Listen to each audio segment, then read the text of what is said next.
Mabuhay, this is Bob from Love Beyond the Sea. Is testing a Filipina necessary before marrying her? I hear about testing from time to time, and I think a man who thinks this way has probably had a bad experience with a Filipina. He got scammed, and now there's a lack of trust. But I do want to hear what other people say about this. If you've tested a Filipina before, I'm somewhat open to it, but it depends on the circumstances, and I did not have any tests of my wife before I married her. Instead of testing, I think it'd be better to just listen carefully, take good notes, ask good questions, and be completely honest with her. I'd want to build a relationship on trust, because if someone were to test me, like the woman tested me, I think that would be the end of the relationship.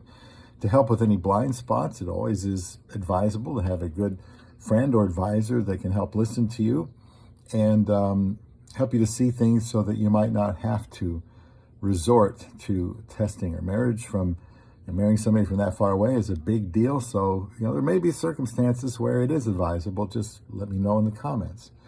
I ended up marrying very quickly, and I did not end up testing my wife. I didn't even know there was such a thing at the time. But if you do test a Filipina, how do you know how many times to test her? How do you know when she's finally passed the test? How would you decide the best way to go about this? And if she finds out you tested her, she might think that you are the untrustworthy one, and probably will resent that.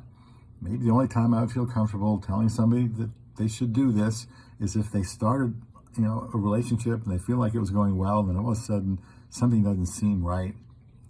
They start to feel it in their gut. Well, maybe then it's time, for something like that. But my inclination would be to always ask more probing questions and to get clarification. If testing a Filipina is automatically going to be part of someone's strategy, well, that could also reveal that they aren't trusting in general, or even that they are looking for a reason to talk themselves out of pursuing a woman from another country. Could be the Philippines, could be somewhere else. It's a big decision. And even though they might say, well, Bob's convincing me I need to do something like this, there's all the flying and the danger and the cost and the risk, and I'm not sure I want to do that. So they could be just somewhat fearful of that. But testing, let me know what you think about it. I'm open. I generally don't like the idea, but maybe with dating someone from so far away, that's just something you have to do when finding love beyond the sea.